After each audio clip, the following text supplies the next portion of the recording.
Hello बच्चों।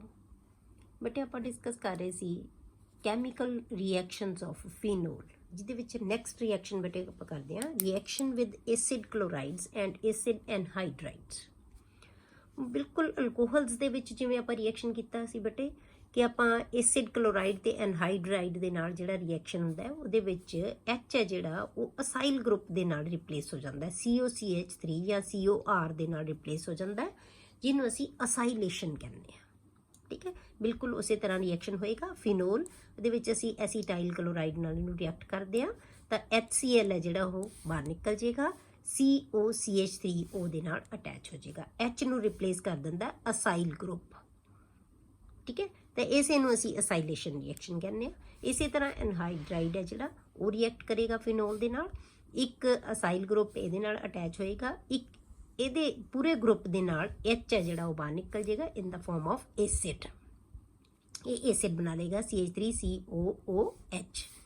ठीक है, नाल एसिड बन जाएगा। Clear. The introduction of acetyl group, ਹੁਣ ਜੇ ਆਪਾਂ एसीटाइल जिवें ਇਹ ਵੀ एसिटिक एसिड ਤੋਂ एसिटिक एनहाइड्राइड बनाया ਅਸੀਂ, जे ਇਹਦੇ ਵਿੱਚੋਂ एसीटाइल ग्रुप ਜਿਹਨੂੰ ਅਸੀਂ COCH3 ग्रुप, ਜੇ ਤਾਂ ਕੋਈ ਵੀ R ਹੋਵੇ ਤਾਂ ਉਹਨੂੰ ਅਸਾਈਲੇਸ਼ਨ ਕਹਿੰਦੇ ਆ, ਜੇ R ਹੈ ਜਿਹੜਾ ਉਹ CH3 ਹੋਵੇ ਮਤਲਬ ਕਿ एसीटाइल ग्रुप है जिहड़ा ਉਹਦਾ ਅਸੀਂ ਉਹਨੂੰ इंट्रोड्यूस करते हैं ਇੱਥੇ H ਦੀ ਥਾਂ ਤੇ रिप्लेस करते हैं ਤਾਂ ਉਹਨੂੰ ਅਸੀਂ एसीटाइलेशन रिएक्शन कहते हैं। The introduction of acetyl group CH3CO in phenols is known as acetylation reaction।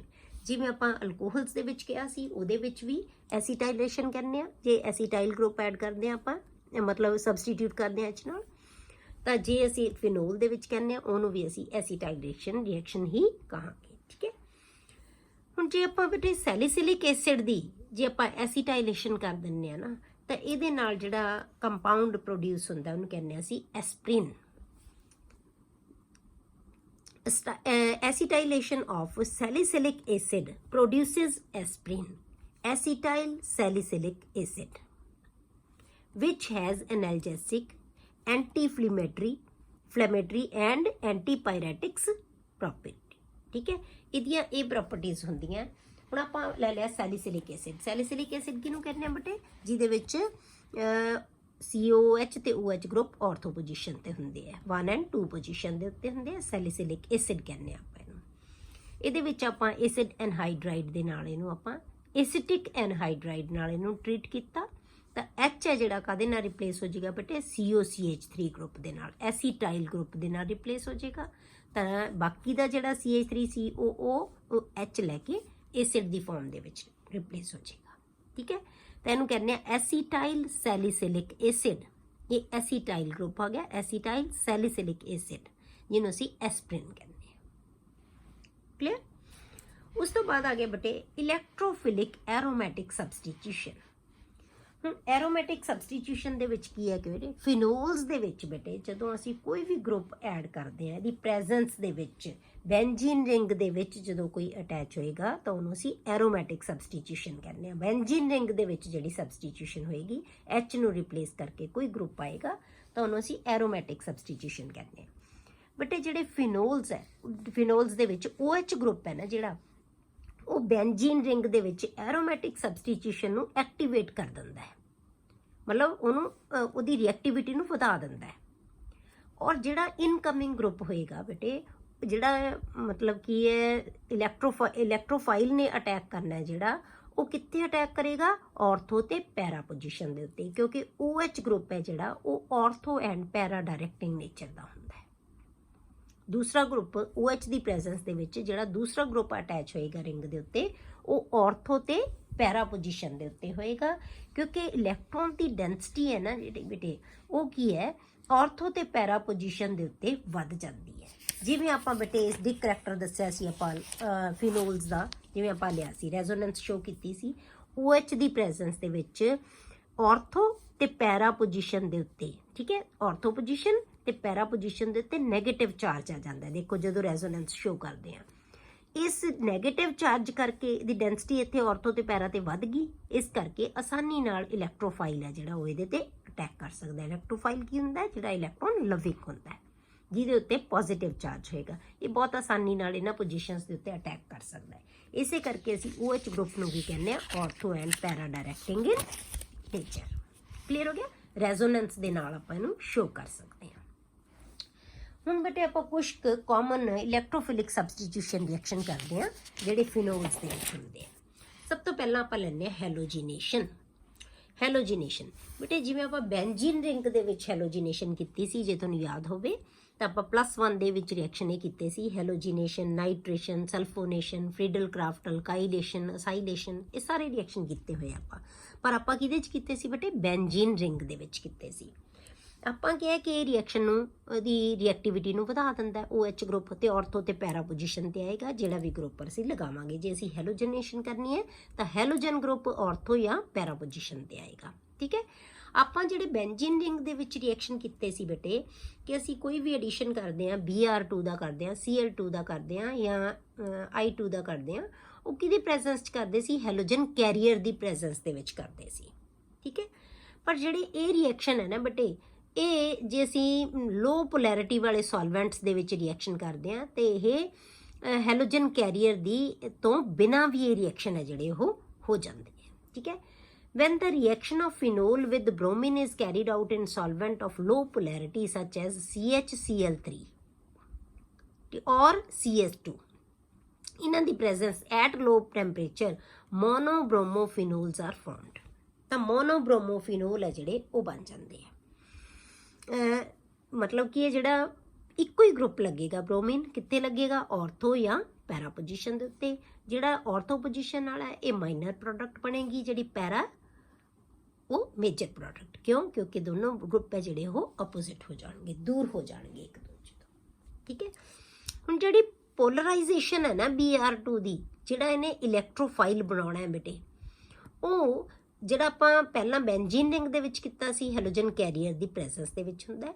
ਤਾਂ ਇਹਦੀ ਜਿਹੜੀ ਹੈ ਆਪਾਂ ਕਹਿ ਲਓ ਕਿ ਜਿਹੜਾ ਟੁੱਟਦਾ ਇਹ ਬੌਂਡ, ਠੀਕ ਹੈ, ਜਿਹੜਾ ਬ੍ਰੋਮੀਨ ਦਾ ਮੋਲੀਕਿਊਲ ਹੈ ਨਾ, ਉਹਦੇ ਵਿੱਚ ਜਿਹੜੀ ਪੋਲੈਰਿਟੀ ਆਉਂਦੀ ਹੈ ਨਾ, ਉਹ ਹੈਲੋਜਨ ਕੈਰੀਅਰ ਤੋਂ ਬਿਨਾਂ ਵੀ ਆ ਜਾਂਦੀ ਹੈ।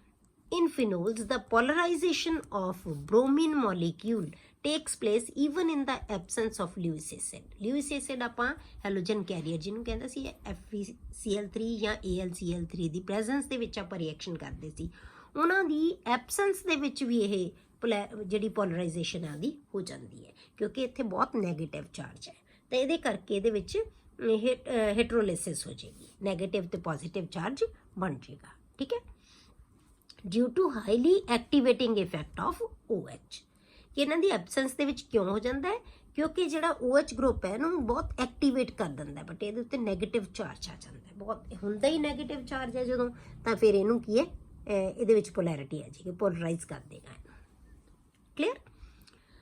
ਹੁਣ ਆਪਾਂ ਜੇ ਬ੍ਰੋਮੀਨ ਵਾਟਰ ਦੇ ਨਾਲ ਇਹਨੂੰ ਟਰੀਟ ਕਰਦੇ ਆ ਫਿਨੋਲ ਨੂੰ, ਤਾਂ ਫਿਰ ਸਾਡੇ ਕੋਲੇ ਕੀ ਆ ਜਾਂਦਾ ਬੇਟੇ? 2,4,6 ਟ੍ਰਾਈਬ੍ਰੋਮੋਫਿਨੋਲ ਬਣ ਜਾਂਦਾ ਹੈ। ਫਿਰ 3 ਪੋਜੀਸ਼ਨਸ ਦੇ ਉੱਤੇ ਲੱਗ ਜਾਏਗਾ। ਇਹਦੇ ਨਾਲ ਕੀ ਬਣਿਆ ਸੀ?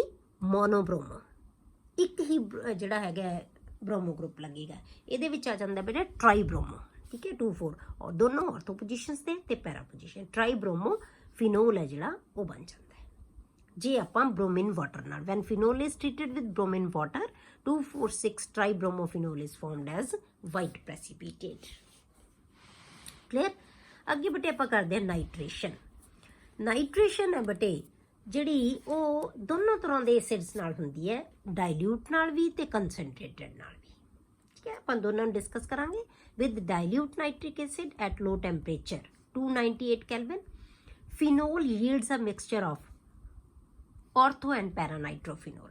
ਆਰਥੋ ਤੇ ਪੈਰਾ ਨਾਈਟ੍ਰੋਫਿਨੋਲ ਬਣਾ ਲੈਂਦਾ ਜਿਵੇਂ ਆਪਾਂ ਹੈਲੋਜੀਨੇਸ਼ਨ ਕੀਤੀ ਹੈ। ਤਾਂ ਡਾਇਲੂਟ ਨਾਈਟ੍ਰਿਕ ਐਸਿਡ ਦੇ ਨਾਲ ਨਾਈਟ੍ਰੋ ਗਰੁੱਪ ਆਰਥੋ ਪੋਜੀਸ਼ਨ ਦੇ ਉੱਤੇ ਤੇ ਨਾਈਟ੍ਰੋ ਗਰੁੱਪ ਪੈਰਾ ਦੇ ਉੱਤੇ, ਇਹ ਮਾਈਨਰ ਇਹ ਮੇਜਰ ਪ੍ਰੋਡਕਟ। ਠੀਕ ਹੈ। ਹੁਣ ਇਹਦੇ ਵਿੱਚ ਕੀ ਹੋਏਗਾ ਬੇਟੇ? Ortho and para isomers can be separated. ਜਿਹੜੇ ਹੁਣ ਆਰਥੋ ਤੇ ਪੈਰਾ ਆਈਸੋਮਰ ਬਣੇ ਆ ਨਾ ਬੇਟੇ, ਇਹਨਾਂ ਨੂੰ ਅਸੀਂ ਸੈਪਰੇਟ ਵੀ ਕਰ ਸਕਦੇ ਹਾਂ। ਕਿਉਂ ਸੈਪਰੇਟ ਕਰ ਸਕਦੇ? ਬਾਈ ਸਟੀਮ ਡਿਸਟੀਲੇਸ਼ਨ। ਕਿਉਂ ਕਰ ਸਕਦੇ ਹਾਂ ਬੇਟੇ? ਕਿਉਂਕਿ ਜਿਹੜਾ ਆਰਥੋ ਹੈ ਨਾ ਆਈਸੋਮਰ, ਇਹਦੇ ਵਿੱਚ ਇੰਟਰਾਮੋਲੀਕੂਲਰ ਹਾਈਡਰੋਜਨ ਬੌਂਡਿੰਗ ਹੁੰਦੀ ਹੈ। ਇੱਕ ਹੀ ਮੋਲੀਕਿਊਲ ਦੇ ਵਿੱਚ ਹਾਈਡਰੋਜਨ ਬੌਂਡਿੰਗ ਬਣ ਜਾਂਦੀ ਹੈ। ਇਸ ਕਰਕੇ ਇਹਦੇ ਵਿੱਚ ਇਹ ਵੋਲਾਟਾਈਲ ਹੁੰਦਾ ਹੈ, ਡਿਸਕ੍ਰੀਟ ਮੋਲੀਕਿਊਲਸ ਰਹਿੰਦੇ ਆ। ਪਰ ਜਿਹੜਾ ਪੈਰਾ ਪੋਜੀਸ਼ਨ ਵਾਲਾ ਹੈ ਇਹਦੇ ਵਿੱਚ ਇੰਟਰਮੋਲੀਕੂਲਰ ਹਾਈਡਰੋਜਨ ਬੌਂਡਿੰਗ ਬਣ ਜਾਂਦੀ ਹੈ, ਮਤਲਬ ਮੋਲੀਕਿਊਲ ਦੂਜੇ ਮੋਲੀਕਿਊਲ ਨਾਲ ਅਟੈਚ ਹੋ ਜਾਂਦਾ ਹੈ ਥਰੂ ਹਾਈਡਰੋਜਨ ਬੌਂਡਿੰਗ। ਇਸ ਕਰਕੇ ਇਹਦੀ ਵੋਲੇਟਿਲਿਟੀ ਕੀ ਹੈ, ਘੱਟ ਹੋਏਗੀ। ਇਹ ਛੇਤੀ ਵੋਲੇਟਾਈਲ ਹੋ ਜਾਏਗਾ, ਇਹ ਨਹੀਂ ਹੋਏਗਾ। ਇਸ ਕਰਕੇ ਸਟੀਮ ਡਿਸਟੀਲੇਸ਼ਨ ਨਾਲ ਇਹਨਾਂ ਨੂੰ ਸੈਪਰੇਟ ਕੀਤਾ ਜਾ ਸਕਦਾ ਹੈ। ਠੀਕ ਹੈ। The ortho and para isomers can be separated by steam distillation. Ortho isomers is steam volatile due to intramolecular hydrogen bonding, while para isomer is less volatile due to intermolecular hydrogen bonding. मतलब कि molecule ਦੇ ਵਿਚਕਾਰ bonding ਆਪਾਂ ਦਿਖਾਈ। ਇਹ intermolecular ਹੋ ਗਈ। ਇਹ ਇੱਕ ਮੋਲੀਕਿਊਲ ਲੈ ਲਿਆ ਸੀ ਨਾਈਟ੍ਰੋਫਿਨੋਲ ਦਾ, ਪੈਰਾ ਨਾਈਟ੍ਰੋਫਿਨੋਲ ਦਾ, ਇਹ ਦੂਜਾ ਮੋਲੀਕਿਊਲ ਲੈ ਲਿਆ। ਇੱਕ ਮੋਲੀਕਿਊਲ ਦੀ ਆਕਸੀਜਨ, ਦੂਜੇ ਮੋਲੀਕਿਊਲ ਦੀ ਹਾਈਡਰੋਜਨ, ਦੋਨੋਂ ਕੀ ਹਾਈਡਰੋਜਨ ਬੌਂਡ ਬਣਾ ਲੈਂਦੇ ਆ। ਇਹਨੂੰ ਅਸੀਂ ਕਹਿੰਦੇ ਆ ਪੈਰਾ ਨਾਈਟ੍ਰੋਫਿਨੋਲ, ਜਿਹਦੇ ਵਿੱਚ ਇੰਟਰਮੋਲੀਕੂਲਰ ਹਾਈਡਰੋਜਨ ਬੌਂਡਿੰਗ ਬਣ ਗਈ। ਇਹ ਬਟੇ ਇੰਟਰਾਮੋਲੀਕੂਲਰ ਹਾਈਡਰੋਜਨ ਬਣ ਗਈ, ਜਿਹਦੀ ਕਿ ਆਰਥੋ ਪੋਜੀਸ਼ਨ ਦੇ ਉੱਤੇ ਇਹ ਨਾਈਟ੍ਰੋ ਗਰੁੱਪ ਲੱਗ ਗਿਆ, ਇਹਦੀ ਆਕਸੀਜਨ ਤੇ OH ਦੀ ਹਾਈਡਰੋਜਨ, ਦੋਨੋਂ ਆਪਸ ਦੇ ਵਿੱਚ ਹਾਈਡਰੋਜਨ ਬੌਂਡਿੰਗ ਬਣਾ ਲੈਂਦੇ ਆ। ਕਲੀਅਰ ਹੋ ਗਿਆ। ਹੁਣ ਦੇਖਦੇ ਹਾਂ ਬੇਟੇ ਆਪਾਂ ਜੇ ਕੰਸਨਟ੍ਰੇਟਡ ਨਾਈਟ੍ਰਿਕ ਐਸਿਡ ਨਾਲ ਅਸੀਂ ਇਹਨੂੰ ਰਿਐਕਟ ਕਰਦੇ ਹਾਂ, ਟ੍ਰੀਟ ਕਰਦੇ ਹਾਂ, ਤਾਂ ਫਿਰ ਕੀ ਹੈ ਇਹ ਪਿਕਰਿਕ ਐਸਿਡ ਬਣਾ ਲੈਂਦਾ ਬੇਟੇ। With concentrated HNO3 phenol is converted to 2,4,6 trinitrophenol. ਜਿਵੇਂ ਆਪਾਂ ਬ੍ਰੋਮੋ ਬਣਾਇਆ ਸੀ ਨਾ ਬ੍ਰੋਮਿਨ ਵਾਟਰ ਦੇ ਨਾਲ, ਤਾਂ ਇਹ ਕੰਸਨਟ੍ਰੇਟਡ ਨਾਈਟ੍ਰਿਕ ਐਸਿਡ ਦੇ ਨਾਲ ਬਣਾ ਲੈਂਦਾ 2,4,6 ਟ੍ਰਾਈਨਾਈਟ੍ਰੋਫਿਨੋਲ, ਜਿਹਨੂੰ ਅਸੀਂ ਪਿਕਰਿਕ ਐਸਿਡ ਕਹਿੰਦੇ ਹਾਂ ਬੇਟੇ। ਤਾਂ ਫਿਨੋਲ, ਕੰਸਨਟ੍ਰੇਟਡ ਨਾਈਟ੍ਰਿਕ ਐਸਿਡ, ਤਿੰਨੋਂ ਪੋਜੀਸ਼ਨਸ ਦੇ ਉੱਤੇ ਕੀ ਆ ਗਿਆ ਨਾਈਟ੍ਰੋ ਗਰੁੱਪ, ਤਾਂ ਇਹਨੂੰ ਕਹਿੰਦੇ ਪਿਕਰਿਕ ਐਸਿਡ। ਪਰ ਜਿਹੜੀ ਇਹਦੀ ਯੀਲਡ ਹੁੰਦੀ ਹੈ ਨਾ ਬੇਟੇ ਇਸ ਮੈਥਡ ਦੇ ਨਾਲ, ਇਹ ਬਹੁਤ ਪੂਅਰ ਹੁੰਦੀ ਹੈ, ਅੱਛੀ ਨਹੀਂ ਬਣਦਾ, ਅੱਛੀ ਨਹੀਂ ਯੀਲਡ ਹੁੰਦੀ ਇਹਦੀ। ਹੁਣ ਅੱਜ ਕੱਲ੍ਹ ਜਿਹੜਾ ਪਿਕਰਿਕ ਐਸਿਡ ਬਣਾਇਆ ਜਾਂਦਾ ਬੇਟੇ, ਉਹ ਫਿਨੋਲ ਦੇ ਵਿੱਚ ਪਹਿਲਾਂ ਅਸੀਂ ਫਿਨੋਲ ਦੀ ਕੀ ਕਰ ਦਿੰਦੇ ਹਾਂ ਬੇਟੇ, ਸਲਫੋਨੇਸ਼ਨ ਕਰ ਦਿੰਦੇ ਹਾਂ, ਸਲਫਿਊਰਿਕ ਐਸਿਡ ਨਾਲ ਉਹਨੂੰ ਟ੍ਰੀਟ ਕਰਦੇ ਹਾਂ। ਉਸ ਤੋਂ ਬਾਅਦ ਫਿਰ ਬੇਟੇ ਉਹਦੀ ਨਾਈਟ੍ਰੇਸ਼ਨ ਕੀਤੀ ਜਾਂਦੀ ਹੈ, ਤਾਂ ਉਦੋਂ ਜਿਹੜੀ ਯੀਲਡ ਬਣਦੀ ਹੈ ਉਹ 90% ਤੱਕ ਨਾਈਟ੍ਰਿਕ ਜਿਹੜਾ ਪਿਕਰਿਕ ਐਸਿਡ ਆ ਉਹ ਬਣ ਜਾਂਦਾ ਹੈ। Nowadays, picric acid is prepared by treating phenol first with concentrated sulfuric acid and then with concentrated nitric acid. मतलब पहला सल्फोनेशन करांगे फिर ਉਹਦੀ ਨਾਈਟ੍ਰੇਸ਼ਨ। ਫਿਨੋਲ ਲੈ ਲਿਆ, ਕੰਸਨਟ੍ਰੇਟਡ ਸਲਫਿਊਰਿਕ ਐਸਿਡ ਨਾਲ ਟ੍ਰੀਟ ਕੀਤਾ ਤਾਂ ਸਲਫੋਨੇਸ਼ਨ ਹੋ ਗਈ, ਜਿਵੇਂ ਆਪਾਂ ਪਹਿਲਾਂ ਕਰਦੇ ਹਾਂ। OH ਜਾਏਗਾ, HSO3 ਇਹਦੇ ਨਾਲ SO3H ਹੈ ਜਿਹੜਾ ਇਹਦੇ ਨਾਲ ਅਟੈਚ ਹੋ ਜਾਏਗਾ। ਇਹ ਆਰਥੋ ਬਣ ਗਿਆ, ਇਹ ਪੈਰਾ ਬਣ ਗਿਆ। ਠੀਕ ਹੈ। ਤਾਂ ਹੁਣ ਆਪਾਂ ਕੀ ਕਰਿਆ ਬੇਟੇ, ਇਹਨੂੰ ਕੰਸਨਟ੍ਰੇਟਡ ਨਾਈਟ੍ਰਿਕ ਐਸਿਡ ਨਾਲ ਮਤਲਬ ਪਹਿਲਾਂ ਸਲਫੋਨੇਸ਼ਨ ਹੋ ਗਈ, ਹੁਣ ਅਸੀਂ ਨਾਈਟ੍ਰੇਸ਼ਨ ਕਰ ਦਾਂਗੇ, ਡੀਸਲਫੋਨੇਸ਼ਨ ਵੀ ਕਵਾਂਗੇ ਇਹਨੂੰ। ਮਤਲਬ ਸਲਫੋਨੇਸ਼ਨ ਦੀ ਥਾਂ ਤੇ ਕੀ ਆਏਗਾ ਨਾਈਟ੍ਰੇਸ਼ਨ, ਮਤਲਬ ਡੀਸਲਫੋਨੇਸ਼ਨ ਹੋ ਗਈ, ਇਹਦੀ ਨਾਈਟ੍ਰੇਸ਼ਨ ਹੋ ਜਾਏਗੀ। ਇਹ ਰਿਮੂਵ ਹੋ ਜਾਏਗਾ ਗਰੁੱਪ ਤੇ ਨਾਈਟ੍ਰੋ ਗਰੁੱਪ ਇਹਦੇ ਨਾਲ ਸਬਸਟੀਟਿਊਟ ਹੋ ਜਾਏਗਾ। ਠੀਕ ਹੈ।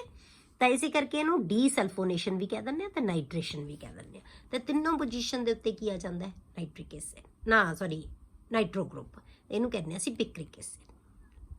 ਇਹ ਯੀਲਡ ਹੈ ਬੇਟੇ, ਇਸ ਮੈਥਡ ਦੇ ਨਾਲ ਜਿਹੜੀ ਯੀਲਡ ਬਣਦੀ ਹੈ ਉਹ 90% ਤੱਕ ਹੁੰਦੀ ਹੈ। ਕਲੀਅਰ। ਅਗਲਾ ਜਿਹੜਾ ਮੈਥਡ ਹੈ ਬੇਟੇ ਉਹ ਹੈ ਫਰੀਡਲ ਕਰਾਫਟ ਅਲਕਾਈਲੇਸ਼ਨ।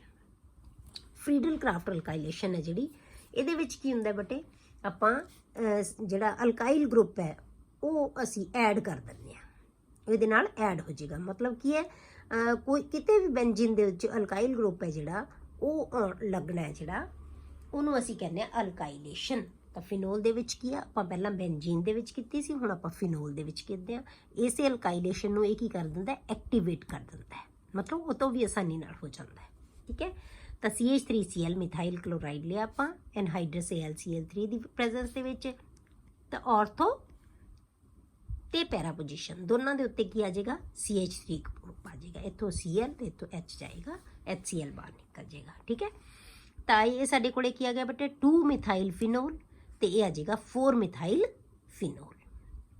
ਇਹਨੂੰ ਅਸੀਂ ਯਾਦ ਹੋਵੇ ਬੇਟੇ, ਜਦੋਂ ਆਪਾਂ ਸ਼ੁਰੂ ਚ ਕੀਤਾ ਸੀ ਚੈਪਟਰ, ਤਾਂ ਉੱਥੇ ਆਪਾਂ ਕਿਹਾ ਸੀ ਕਿ ਇਹਦੇ ਨਾਲ ਜੇ ਕੋਈ ਗਰੁੱਪ CH3 ਗਰੁੱਪ ਲੱਗਿਆ ਹੋਇਆ ਹੋਵੇ ਤਾਂ ਉਹਨੂੰ ਅਸੀਂ ਆਰਥੋਕ੍ਰਿਸੋਲ ਕਹਿੰਦੇ ਹਾਂ, ਮਤਲਬ ਆਰਥੋ ਪੋਜੀਸ਼ਨ ਤੇ ਹੋਵੇ। ਜੇ ਪੈਰਾ ਤੇ ਹੋਵੇ ਤਾਂ ਉਹਨੂੰ ਪੈਰਾਕ੍ਰਿਸੋਲ। ਕ੍ਰਿਸੋਲ ਕਿਹਨੂੰ ਕਹਿੰਦੇ, ਜਿਹਦੇ OH ਤੇ CH3 ਗਰੁੱਪ ਦੋਨੋਂ ਹੋਣ।